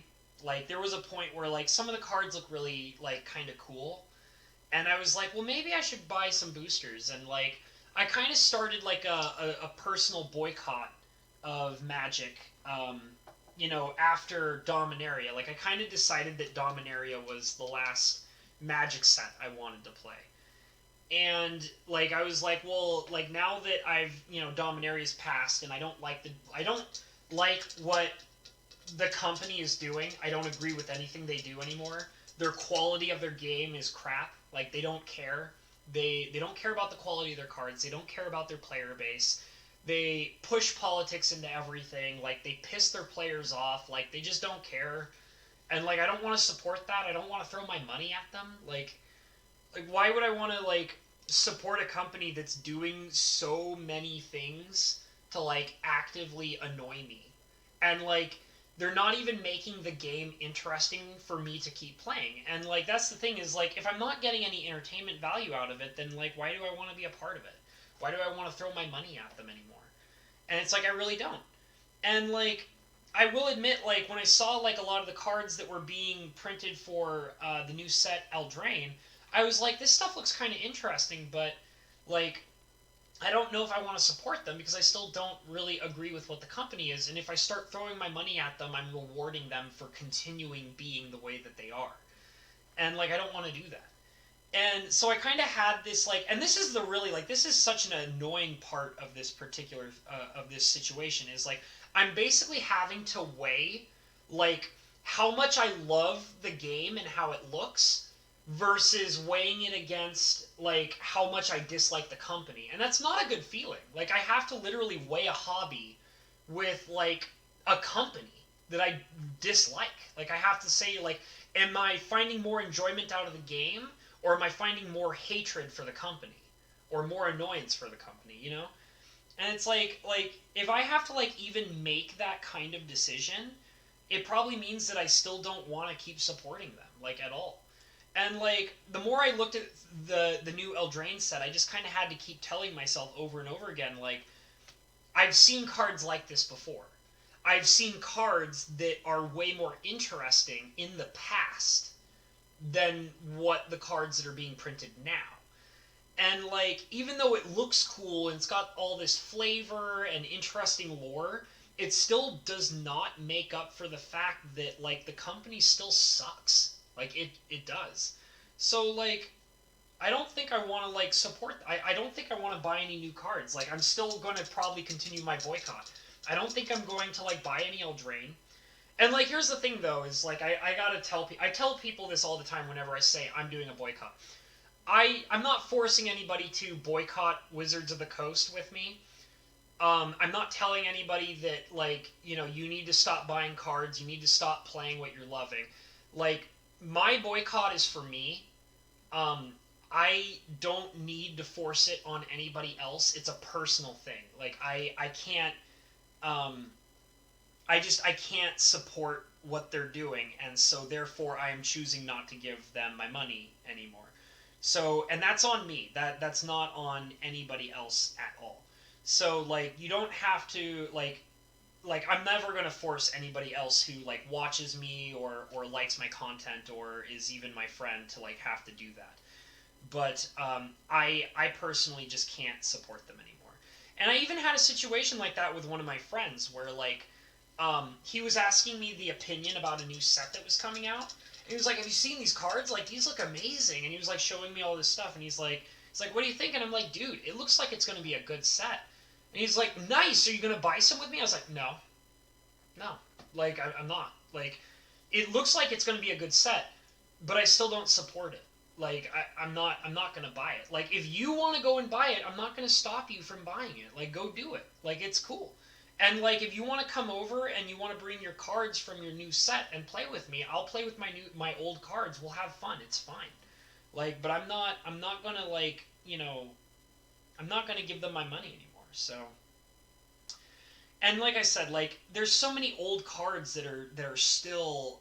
This brown, by the way, is not doing what I want it to do. You might notice I'm playing with this brown a lot. It's still not where I want it to be. I'm thinking about adding maybe a little bit more yellow and a little bit more gray. So we'll see. Because I'm not just talking and randomly doing nothing. I just want to let you guys know I am actively trying to achieve a color in my paint here. But yeah, I just I don't think that I should be supporting them or anything like that. And like the thing is too is like they've done all these things where they're like, oh, they're different now and things are better and blah blah blah, and it's like, but that's not enough. Like, like you have to like take the politics out of the game. You have to improve the quality of your cards. You have to make the game better. You have to slow down on the power creep. Like, you have to fix the meta and not let degenerate things happen. Like, you have to like fix your judge program. You have like the list goes on and on and on. Like, and you have to like make arena better. You can't cheat your players. There's so much wrong, and it's like they want to be rewarded for like changing one small thing, and it's like, listen, like my list against you guys is so long that fixing 2 or 3 things is not going to fix the hundreds of things that you guys are screwing up on. Like, that's just, you gotta do more. I'm sorry. Like, you're not the you're not the Wizards of the Coast of, like, the late 90s and the early 2000s that I grew up with. Like, you don't really care about your players anymore. Like, if it was the Wizards of the Coast from the early 2000s, like, oh yeah, I would be following them down to hell. Like, I would carry that torch for them. But, like, that's just not what they want to do. And, like, that's not who they are anymore. And they decided, like, I actually put a date on it. I said it was back in 2013. I said that the Return to Ravnica block was truly the beginning, in my opinion, of the Wizards of the Coast falling apart and becoming what they are to this day. And that was back in 2013. So I'm pretty sure Return to Ravnica was 2013, and that's because that's when they changed up their printers. They actually, Return to Ravnica was the first set they did in their new printing system, which they're still using to this day, which is why we have such bad quality cards. And, like, I remember opening up Return to Ravnica. I have a full, like, booster box left over. Like, I mean, all the packs are open, but I opened a whole box of Return to Ravnica, and let me tell you, those cards curled. Like, they're not as bad as, like, how they are now, like, how the cards are now, but the Return to Ravnica cards curled, man. Like, they did. I remember that. I remember that was the first time I ever really noticed that, like, cards were starting to curl. So I have this brown, and I think, you know what? I think I'm going to add some white to it to kind of lighten it up. Because it kind of has to have, like, a dead desert kind of color to it. There's not enough copies of cards at LGSs because everyone is playing the same decks. Yeah, I can see that. Well, and then there's the whole thing of like the curse of draft chaff. Like, they should be printing all cards to be usable in some fashion. Like in the old days of Magic, like, they used to generate, like, they tried to, like, always print good cards, and that didn't always happen. Like, like, if you look at cards from, like, Ice Age, like, they didn't, like, cards from Ice Age and, like, if you go all the way back to, like, Fallen Empires, too, like, they didn't really have this solid understanding of, like, how power levels functioned in their own game. So, like, Ice Age had cards that were obscenely powerful, And then they had cards that were absolutely bottom of the barrel terrible. And that wasn't because they were purposely designing draft chaff. That's because they didn't legitimately understand the power level of their own cards. Like, they didn't really understand, like, the proper balancing techniques of their game. So, like, having terrible cards from those older sets were more of a mistake rather than purposefully done. But now, in our current time, when we have terrible cards, it's because they're purposely building them to be terrible. Like, they're building cards to be bad, to be thrown away, to be thrown to the sides. And, like, that's not cool, man. Like, all your cards should be on some level properly playable. Like, you know, like, people shouldn't feel like that they have to throw, like, people shouldn't feel like that they're opening a booster pack and then, like, 10 of their 15 cards are going to be thrown away. Like, that's not how it should be, like, at all. God, this brown is just not doing what I want it to do. I swear, I've been, like, mixing color into this brown, and it's just not... I think I'm just going to have to, like, try it. I feel like that's what I need to do. I think I just need to try this brown and see how it looks, because I'm tired of stirring up this paint and not getting it exactly how I want it. So I'm going to try it, and we're going to see what happens, okay? Let's see. Let me get some of this brown going, and I'm just going to kind of, like, lay, like, a layer of it down here.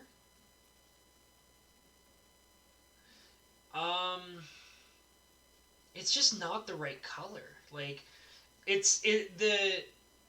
mean, I guess I could probably add more to it to kind of, like, I want to say it needs to be more yellow and muted.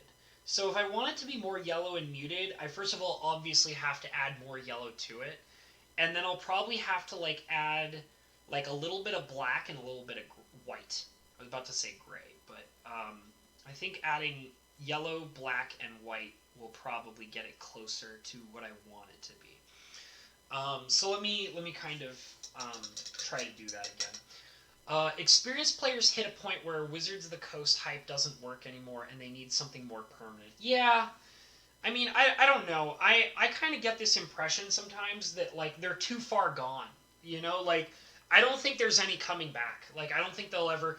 I don't think that Wizards of the Coast will ever be able to come back to being what I loved when I was growing up with it. Like, it'll never be that way again. Like, it's just never going to happen. And, like, I mean, I would love to, like, and I don't necessarily need to see them go back to something they were in the past, but what I do need to see is I need to see them make an effort to change the wrongs that they've been making continuously for the better in the future. And, like, that's what I want to see. Like, that's, like, they don't need to be the past selves. Like, because, let's face it, they made a lot of mistakes in the past, too.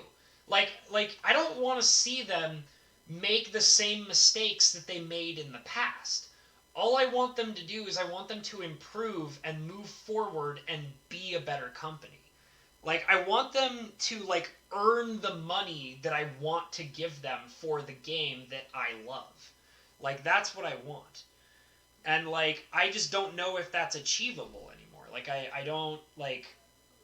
And, I mean, another thing that me and Hellex were talking about, too, last night, is I mentioned to him that a major part of the problem, too, is that it's not all the company's fault. A major part of the problem, too, is, like, the player base itself. Like, because the player base has this, like, idea that their cards are literally money. And, like, that's not how it should be. Like, it shouldn't. Like, one of the things I brought up was that, like, I love buying old cards, like, that I personally enjoy. And that doesn't mean necessarily, like, oh, I, you know, like buying Power 9 and cards from, like, Legends that are obscenely expensive. No, I like buying cards that are, like, old, that I played with when I was younger, that were powerful, but by today's standards, they're considered terrible. So, like, they're worth nothing. But, like, I like that feeling. I like the feeling of finding cards that I still love to this day from my past and buying them for like $1 a piece.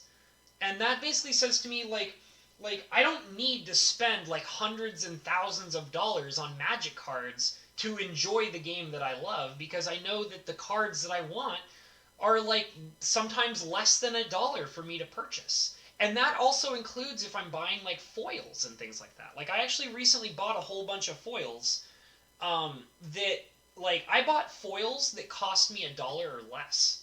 Like straight up. Like I bought a foil promotional steel Hellkite from Scars of Mirrodin, the promotional Scars of Mirrodin. And that cost me $1. It cost me $1, like for a foil. And like the thing is that like I remember I actually own a steel Hellkite from playing back in Scars of Mirrodin, and I love that card. And I still think it's an obscenely powerful card. I think it's like so good. And the thing is though is that like because of how the game is now, people see it as like a worthless card. Buying a foil steel Hellkite for less than $1. Like that's definitely different compared to say buying like a $50 like Snapcaster Mage or some bullshit card like that. Like but like why would you want to do that? Like to win? Like, you know, like what happened to just buying cool cards that are like really cheap but fun to play with, you know? But that's just kind of how I feel about that. Like, I like the fact that I can still buy really old cards that are extremely cheap. Because I don't want to, like, dish out $50 for a piece of cardboard. Like, it's a game, you know? Like, and the fact that people keep treating it like all the cards need to be worth, like, $5 to $20 to $30 to $50 a piece. And it's like, are you psychotic? Like, do you actually want to play a game? Or do you want to go invest in like a stock? Because you know what? If you are trying to tell me that you're investing, go put your money where it actually belongs and invest in the stock market. Go put your money in gold or silver or go buy a stock. Like, park your money in something that has real value. Like, it's a card game. Come on. Like, you know? It just blows my mind.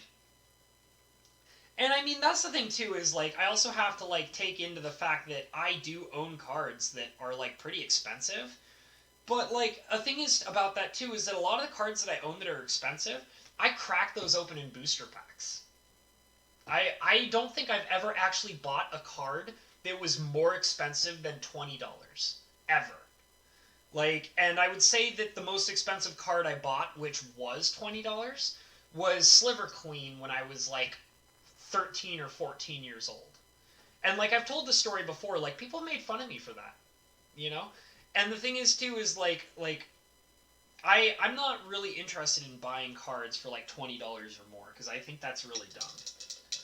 Like even to this day, I'm like I pretty much never buy cards that are more than I think like recently one of the most expensive cards I bought was like $15 maybe.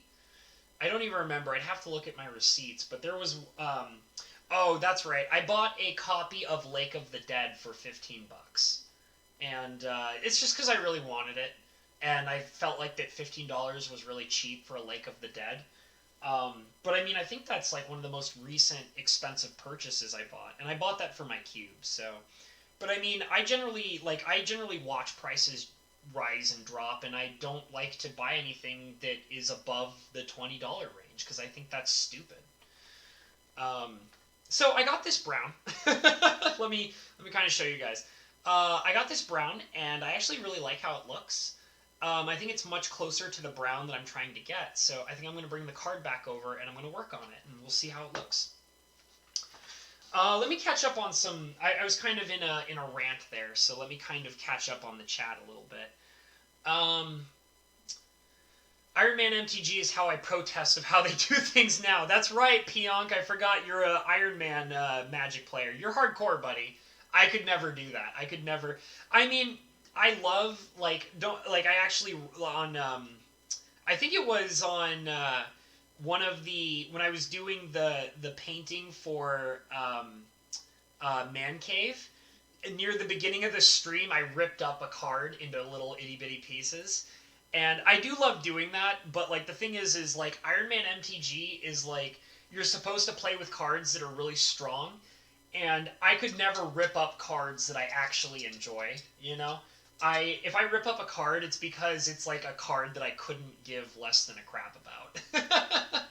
They're just So I mean, but I gotta give you some credit. Like Iron Man MTG, dude. Like that's pretty hardcore. That's like you rip up your cards whenever they get destroyed. So that's pretty beast mode. But I don't think I could ever play that way. That's a little that's a little bit much for me. But you're more manly when it comes to Magic than I am, if that's the case. Um, Last round of draft, I want to do Iron Man style. Good luck convincing your opponent of doing that with you, Wrath of Wood. However, I will say that if you can convince your opponent to do an Iron Man draft with you, record it, dude. Record it and put it on YouTube, because I would probably check that out. That sounds pretty hardcore. Oh, man. So funny. You guys and your ripping of cards. It cracks me up. And don't get me wrong, like, I love it too. I rip up cards, and I've even Sharpied cards and things like that. Like, one of my favorite cards that I have where I Sharpied it was, goes way back into the early days of Magic for me and my friends. Like, when I was, like, a very, like, I don't think I was even in high school. I think it was back in middle school. Back in my early days of Magic, my collection was very small. And part of having a small collection means that you also don't have lots and lots of basic lands. So, like, what would happen is me and a bunch of my friends were playing lots of blue decks, and we didn't have enough islands to play with. So, what we did was we took a whole bunch of mountains, because we had tons and tons of mountains, and we just took Sharpies, and we wrote, in all capital letters, "This is an island," all over the mountains. It was so funny. And I don't have all of them, but I think I still have one of the mountains that says "This is an island" on it. And it always makes me laugh because it brings me back to back in those old days of when I was a kid playing Magic with my friends. Good times. But yeah, I think that cards should just not be overpriced, and that they're your property, so it's like if you want to destroy your cards, then go for it. Like, that's how I think it should be. Kind of making sure that you guys can see what I'm doing here. I'm just kind of like trying to paint this land here so that, and I did get the brown that I definitely want closer. I might actually sharpen the colors with some shading of yellow and white at some point. But right now I just want this base color of brown, specifically so that I can try to continue working on the skeleton. It's getting kind of late. I think I might wrap it up soon, actually. But let me see if I can make a little bit more progress with this before I completely wrap it up. And I actually like how this is turning out. Like, it's starting to look pretty cool. I know that the colors are not very well defined yet, but I feel like I know that considering this is supposed to be a piece of Power 9 and it's a full altar, I'm going to put a lot more work into it. Because cards that I do as full altars, I generally try really, really hard to make look really nice. So this is probably not really close to being done yet. I'm trying to see if this color is still alive, and it's looking like it's having a rough time here. Let me see. Oops. Accidentally clicked my mouse there. I'm just kind of trying to see if I can get this color to still work for me. It's the color I was using for the skeleton.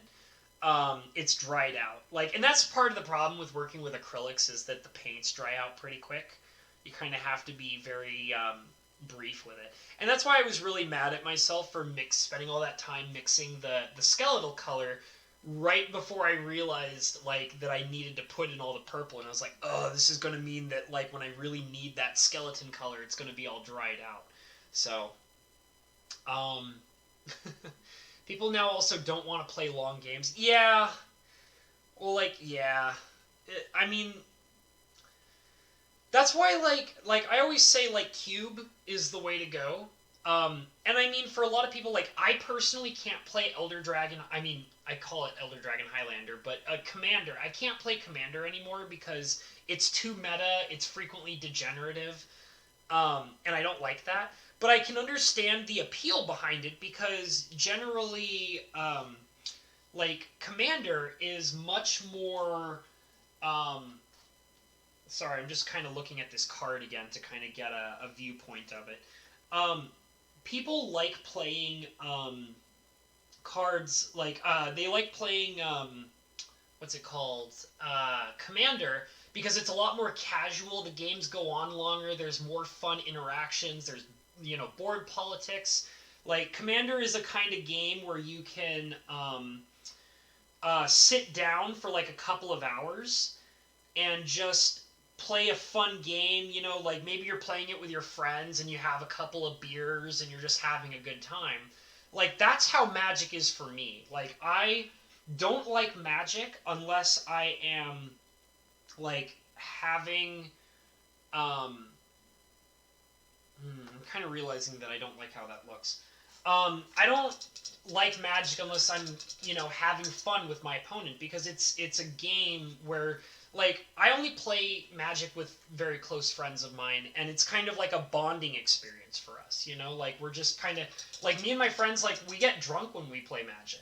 Like, we'll have a couple of beers and have a good time and things like that, and, like. But that's because, like, the goal is to have fun. It's not to, like, beat each other's face into the ground. You know what I mean? Like, that, because, that's not really fun. Like, just beating each other's face into the ground all the time. Like, that's not what we're all about. Like, we want to, we just want to have a good time, you know? And, like, competitive Magic is so much like, I don't care who you are, I don't want to know who you are, I just want to kick your face in, like, that's all I want. Let's go faster, I want to kill you in 2 or 3 turns, like, this is not a game, this is just an outlet for me to win and, make myself feel better so I can sleep quietly tonight, like, it's like, when does the fun happen, like, come on, guys.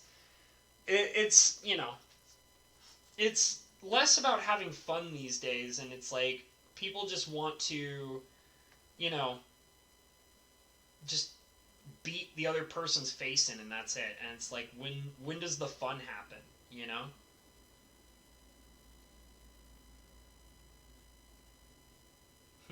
That's a little awkward. Um, I kind of got the bones going here. Looks all right. I'm working on it. I'm working on it. But yeah, I just, like, that's the thing is, like, and when I built my cube, like, I had to, like, learn a lot, like, while I was building it. Because, like when I used to play my cube with my best friend, like, every time we would finish a game, I would always ask him, like, a set of questions. I was like, okay, like, what cards felt useless? What cards were not fun? Like, what cards do you think, like, suck because of whatever reasons, you know? And, like, my friends, when I played with them, they would always go into detail and be like, oh, well, like, this card was useless in my hand. It sat in my hand the whole game and it had no purpose. Or, like, this card that you played against me was not fun because I wasn't able to do anything about it at any point in time. And it never felt like I had a chance to do anything about it. So, like, the cube is literally designed to be fun. And, like, the moment that... And, like, the thing is, too, is, like, I also gotta say, like, playing a power cube, like, there are cards that are obscenely powerful in the cube. And, like for example, like, in my cube, we play with... first of all, we play Power 9. Second of all, we have cards like the Void, the Abyss, other cards like that. And the thing is that, like, those are fun in the cube because they have answers. Like, the cube is literally designed so that everybody, like, has a chance to play really powerful cards, but everybody also has a chance to, like, respond and destroy those cards. So, like, you can play with powerful things, and it's a lot of fun, but that doesn't necessarily mean that, like, it's not going to be fun for the other player. And also, it doesn't necessarily mean that, like, that you're going to be able to even keep that powerful card. Because it's very common for, like, when me and my friends play a cube, like our cube, like, I'll play something obscenely powerful, and it's literally gone the next turn. But the thing is that is the balance of the game. Because, like, if there were no answers for that card, it would be one-sided. I would just have the most powerful card, and I would just smash your face in over and over and over again. And then, that becomes not fun. And it's cool when your powerful cards get to stick to the board because they don't have the answers that they need at the right time. But the thing is that there's always that constant, like, moment of apprehension when you're playing the cube, and you play something powerful, and you're like, okay, I know that he could kill it with a kill spell. There's plenty of land destruction spells that can get rid of this powerful land. There's, all these artifact destruction spells. Like, I can play an obscenely powerful card, but I also have to be wary of the fact that I know that there are answers to it. And that gives it balance, and it makes it more fun. Like, it makes it more fun for not only me, but my opponent. It makes it, like, fun for me because I get to play something powerful, and it makes it fun for my opponent because he's like, ha ha ha, he's got this powerful card, and now it's gone, and now I get to take over, and, like, and that's fun. Like, that's what the game's about. Let's see, I'm gonna catch up a bit more. Yeah, people don't want to play long games. I'd be fine if I don't play grave recursion anyways. Yeah, that's fine. There's not a lot of grave recursion in my cube. Well, that's not true, actually. There is a little bit here and there, but it's not a defined theme. And it can be fun. Reanimation's alright. It takes time. You need to layer on the awesomeness. Yeah, I agree with that. Pros doing testing doesn't improve the aspects of fun and the pros doing the testing does not improve the aspects of the fun in the game. Right, okay, I understand that. I just had to kind of, sorry, ex-Pro Tour players. Yeah, I knew what you meant. Like, I had to kind of break it down, say it out loud a second time to understand what you meant. But I do know what you mean, yeah. It's just because, like, people are so obsessed with winning. It's not about who's having the most fun. But the thing is that I also like to tell myself is that, like, most people who play Magic are actually casual players, like people who play kitchen table Magic and things like that.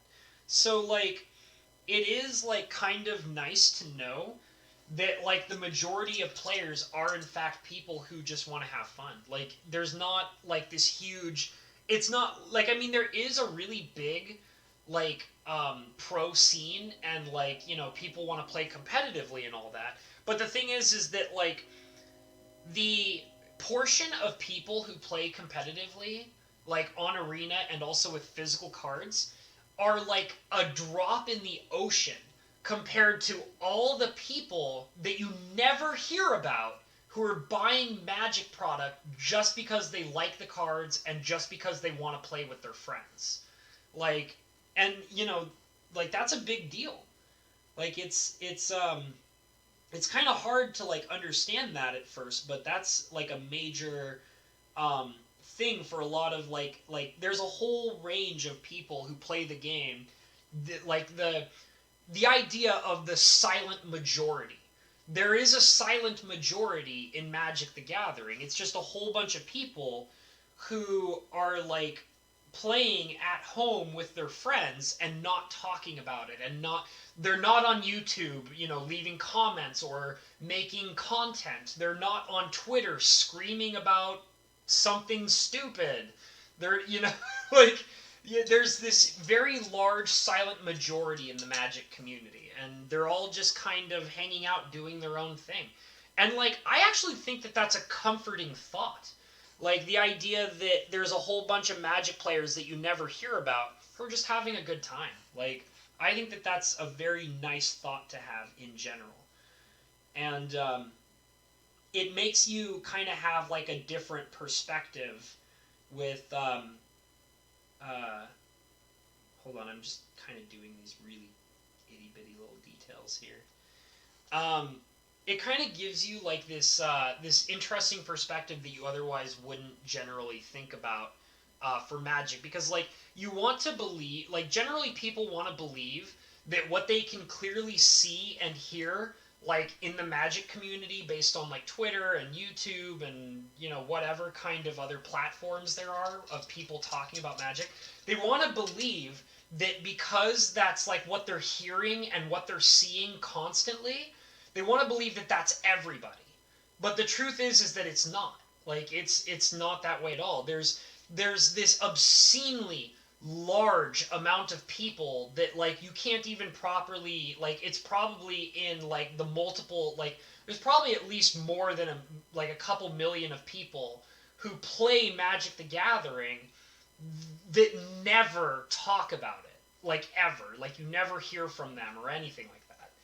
And like I think it's a comforting thought, because it gives you the idea that like all these places where they're all screaming about Magic, and like they like all these pro players and what needs to be banned and like all this stuff and all the politics and all that BS that we really like a good portion of us don't want to be a part of. Like it's nice to know that the whole player base is not built out of that. Like it's comforting. It's comforting to you. Like comforting to me anyways.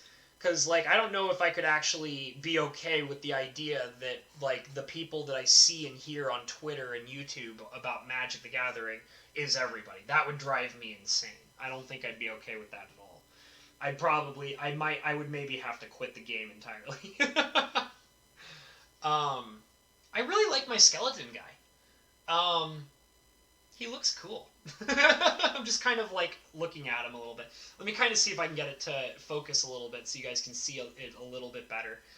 I really do feel like it's coming together, but it's definitely a thing where as I keep going along, there's going to be more detail and it's going to look much, much nicer. Because I feel like it's coming together, like this piece is coming together, but it's very fuzzy. And I think that if I add more details as we keep going along, it's going to get less and less fuzzy, and it's going to look sharper and nicer. And that's going to take like meshing in various colors and kind of adding more shades and things like that. My camera is having a very hard time zooming in. I think it has to do with the lighting, because it's getting pretty dark in here, and I think that I'm having a hard time with the lighting because it's dark. By the way, I gotta go ahead and tell you guys, the next thing I'm planning to buy for the channel is a lighting system. So this problem that we're having where it's all fuzzy and funky, hopefully that'll go away soon, because I'm planning on buying a set of lights for the streams. So it'll be much nicer for everybody to see everything that's going on. So I gotta let you guys know, it's almost about 2 hours, like 2 hours have passed, so I gotta wrap it up.